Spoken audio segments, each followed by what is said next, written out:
Hey guys, today I want to talk about something that is actually pretty important to me, and that's honesty with product reviews.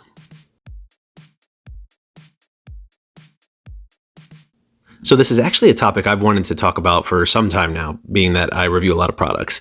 But recently, there's been a lot of discussion that's been sparked by MKBHD, Marques Brownlee.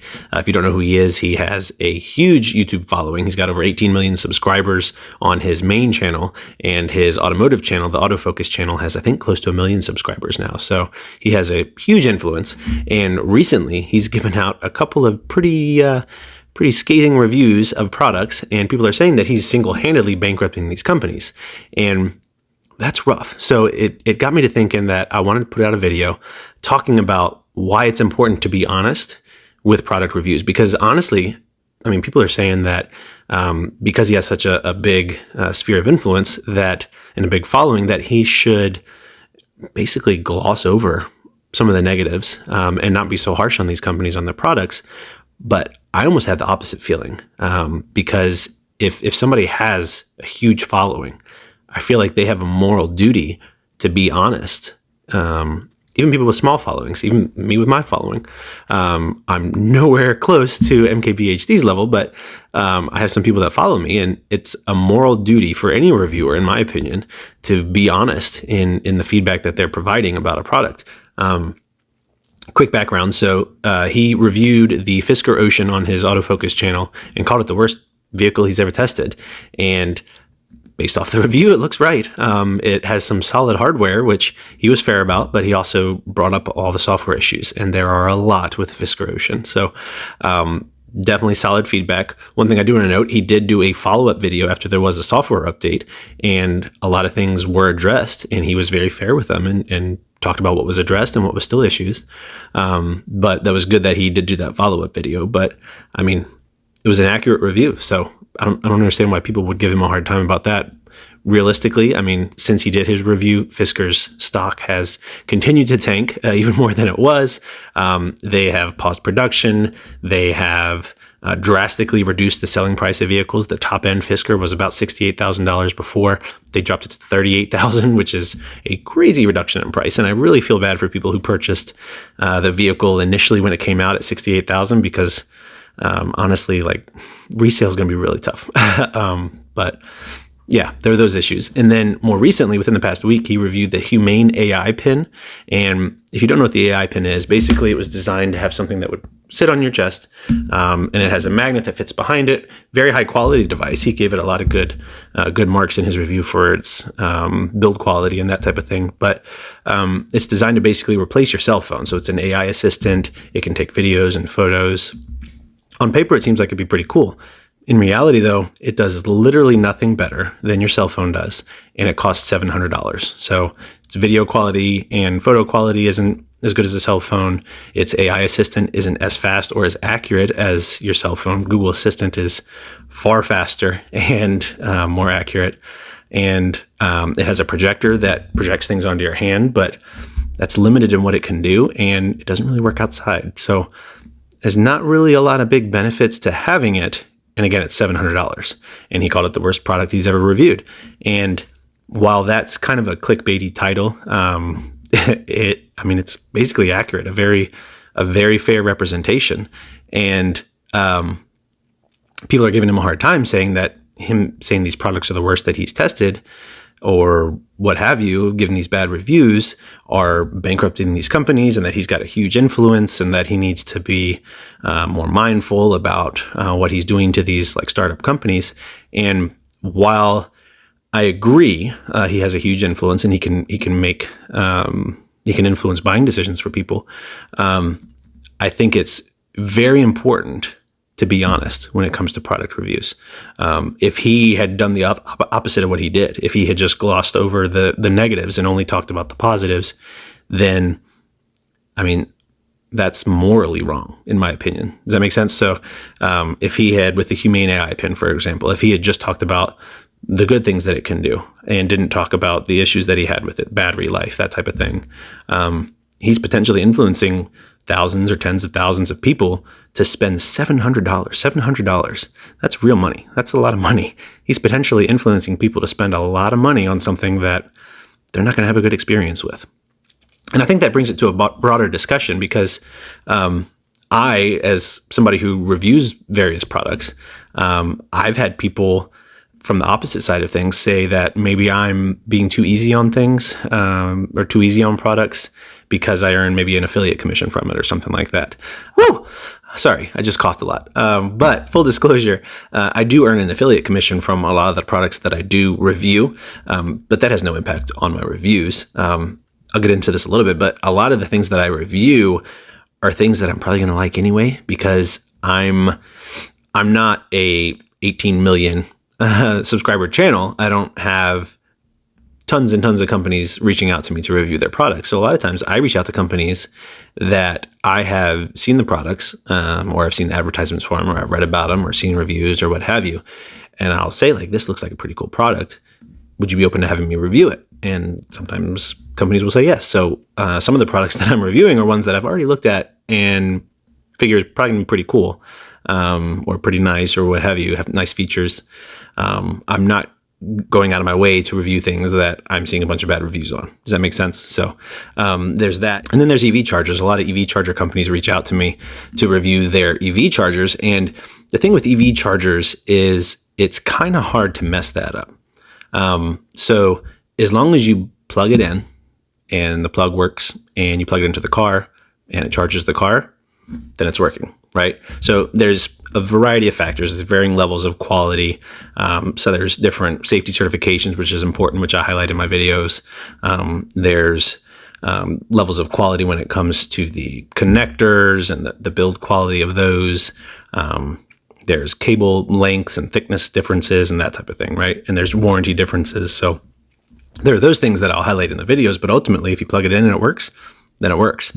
And I try to highlight what the differences are between various chargers and talk about what features are included and what's not, and talk about price, and then let people make their own buying decisions about whether it's worth it to spend the money on higher end chargers that might give you more features, a little bit better quality, or maybe you want to spend a little bit less to have a charger that still works, maybe still has safety certifications, but the connector handle isn't as high quality or something like that. So there are those things there, but it's something I just wanted to address because the honesty in reviews is unfortunately, I think something that there are a lot of YouTubers and review sites in general that when they review products, they may be looking at it from affiliate commission side of things. Because, I mean, if you think about it, if somebody can convince somebody to purchase something and that reviewer gets $10 per purchase, then, I mean, that could add up, right? There are some reviews that I've seen where I think to myself, something's not adding up here. This doesn't look like it's really working the way they're making it seem like it works or what have you. And I know, like I said, I know some people have said that about some products I reviewed. One thing that has come up is the OMU battery, the LFP, the LiFePO4 battery that I've reviewed. Some people have commented thinking that I earn some super high amount of affiliate commission from them, and that's why I say good things about it, when in reality, I do earn an affiliate commission. It is one of the lowest amounts of any of the products that I've ever reviewed, but I just believe in the product. I use it in my personal vehicle. It works well. I've seen photos of the product, its internals and how it works. And I have some more information that other people may not have. And I think for the price with what you get, I think it's a great product. They've added features to it and monitoring and self-heating and all that. And I think it's a great product. So I want to make it clear, at least for me, that I am going to be honest in all my reviews. There are companies out there that will try to influence you. I've had companies try and influence me to give artificially favorable reviews to try and take out negative things that I've experienced or what have you in my reviews, which I won't do. A lot of companies will want to see the video before I post it publicly, and I don't necessarily have a problem with that because if there is something negative, at least they can be prepared for it. If somebody reaches out to them and asks them questions on it, that type of thing. But I do make it clear to them that it's going to be an honest review, and I'm not going to just change things because they want me to change them. Now, I haven't had to do this yet, but if I materially misrepresent something in the video for whatever reason, or I misunderstand something drastically that was completely obvious. Like they explain it that it needs to be operated this way, but I took it a different direction for whatever reason, and that influenced my experience, then obviously that's something that I correct. But if I misunderstood it and I think that other people would probably misunderstand it the same way because something's not clear, then I would leave that in. Does that make sense? So, but that does happen where review companies will try to influence the reviews a certain way, and I definitely can see people being influenced. I think that's just a reality, and I think it's something that people need to be cognizant of, because personally, I think it's important to be honest when reviewing products. I know MKBHD does. I know there are a lot of other people that do, but I know there's a lot of people that also may not be the most honest. And I just want you guys, those of you seeing this video, whether it's just 10 of you or whether it's 10,000 or 100,000 or whoever, I want to make sure that you do your due diligence when you are looking at purchasing something, especially major products, that you look up multiple reviews. Don't go just based off of one review. Look at what are people's actual experiences been with a product. Ask questions. A lot of people ask me a lot of questions about the products that I review, and I have no problem answering questions. I've helped troubleshoot with a variety of products that I've gotten. People misunderstood things or don't necessarily know how to use some of the products that I've reviewed, because some of them are pretty advanced tech-wise. Some things you have additional settings that you can access specific ways. So, but I'll be glad to help people. People message me on Facebook all the time. People email me, and I'm very glad to help. So, ask questions, do your due diligence before you make purchases, especially significant purchases, and don't give people like MKBHD or me or anybody else a hard time about giving honest reviews, whether it's favorable or negative, but I mean, especially negative, because at that point you're trying to, like, if you really think about it, people are trying to incentivize, or not incentivize, but persuade Marques Brownlee, one of the biggest tech YouTubers out there, to use his influence in a way that's not moral. Like I said, if he did the opposite of what he did, and he glossed over the negatives and only talked about the positives, and he's influencing thousands of people to spend $700 on an AI pen or $68,000 on a Fisker Ocean. I mean, really, that's what you would prefer him to do? I don't see the logic there. I just don't see the logic. I think it's important to be honest. I think it's important to be clear.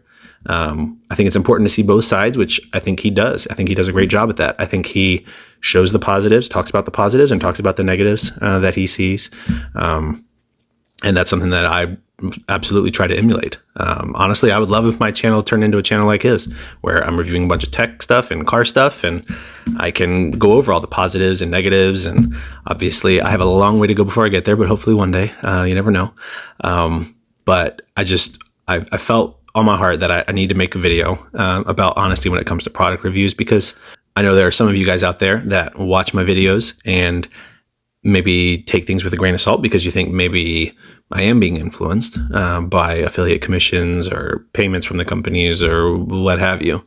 And I want to put your minds at ease that I am going to absolutely be honest in my reviews. And you can talk to people who know me. I have been clear about this since day one. I'm not going to just give a positive review to give a positive review. I'm going to be honest in my reviews. So I want to put your minds at ease there. But I also want to say, don't just trust everything that I have to say and take it at face value, because I don't think you should do that with anybody. Not with me, not with MKBHD, not with anybody. Do your due diligence before you make purchases, especially significant ones, and look up some reviews. Look up some Amazon reviews. Look up some reviews online. Look at forum comments, that type of thing, so that you can be confident about what you are purchasing, because ultimately this is real money that we're talking about when people are purchasing things. Even if it's just $50, I mean, that's $50, right? EV chargers. I review a lot of EV chargers. Those are hundreds of dollars, if not more. There are lots of things out there that we spend our money on. And whatever you spend your money on, you want to make sure you're spending money on something that's going to work well for you. And yeah. So anyway, I hope this was a helpful video, maybe enlightening for some of you guys. Thank you for attending my TED Talk. If you have any questions, as always, reach out. I'm happy to answer questions, leave a comment, send me a message, what have you. But I really appreciate you guys so much. My channel has been growing a lot, and I would not be able to do this if it wasn't for you guys. So thank you guys so much for your support, and I will see you guys in the next video.